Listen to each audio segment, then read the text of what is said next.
Sveiki, su jumis sveikinasi Tingi Pelėda. Šiandien pakalbėsiu apie kelias tekstui naudojamos funkcijas – mid, left, right ir len. Turime 4 gimimo datas. Noriu šias datas išskaidyti pagal metus, mėnesį ir dieną į atskirus stulpelius. Metam išgauti mes galime pasinaudoti funkciją left. Nusirodome tekstą. Ir atkreipiu dėmesį, kad šiuo metu Excelis šias 4 datas supranta kaip tekstą, ne kaip datas. Jeigu Excelis suprastų šias datas kaip datas, tokiu atveju šios funkcijos neveiktų. Na ir nusirodome, kiek reikia simbolių.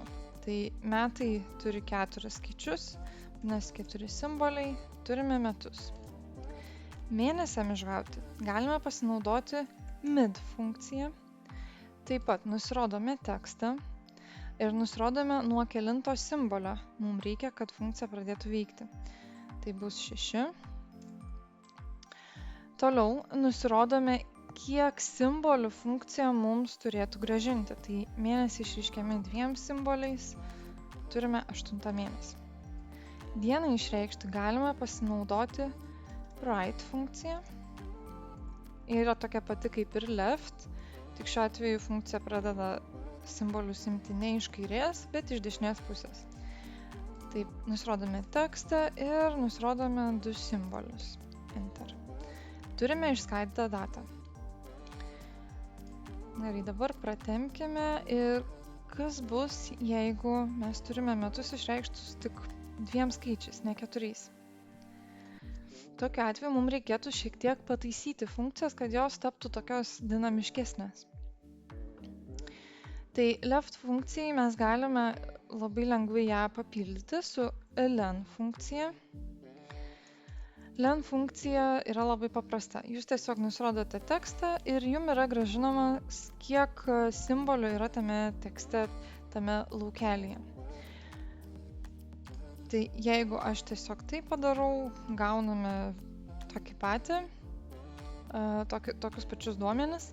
Tačiau galime pasiskaičiuoti, kad jeigu žiūrėsime diena ir mėnuo, visada yra išreikšti tiek pat simbolių, dar keletas brūkšnelių, viso 6 simboliai visada bus mėnuo ir diena. Tai mes galime atimti 6 simbolius ir mes tada sužinosime, kiek simbolių būtent metai turi. Enter. Gavome 94 metus.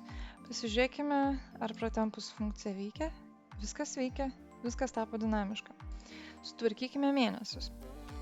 Na, aš asmeniškai nesugalvojau, kaip galėčiau papildyti mid funkciją su left, right ar len, kad būtų galima padaryti tokią dinamišką, kad funkcija atvaizduotų teisingai mėnesius. Tai šiuo atveju mes panaudosime jau nebe mid funkciją, o panaudosime left ir right funkcijas. Mes žinome, kad mėnesiai ir dienos visada turi tokį patį kiekį simbolių.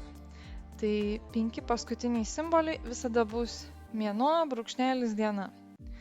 Tai mes ir galime pasiimti. Paimkime right funkciją, ar ne? Tekstas jau nurodytas.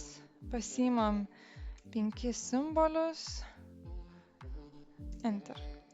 Kaip matote, gavome mėnesį ir dieną. Mums nereikia dienos ir to brūkšnelio. Tokiu atveju aš galiu tiesiog pasiimti left funkciją. Čia jau yra būtent mūsų tekstas, jau nieko nebereikia pasinkinėti. Ir nusirodome, kad mums reikia 2 simbolių. Enter. Turime mėnesį, pratempėme funkciją, funkcija tapo dinamiška. Čia matome vasaris, čia liepa ir taip toliau. Na, šiuo atveju dienai kaip ir nieko nereikia koreguoti, nes iš dešinės pusės visada 2 simboliai bus dienos simboliai. Tai šiam kartai tiek. Jei patiko šis video, prašau paspauskite patinka. Ačiū už dėmesį ir iki kito karto.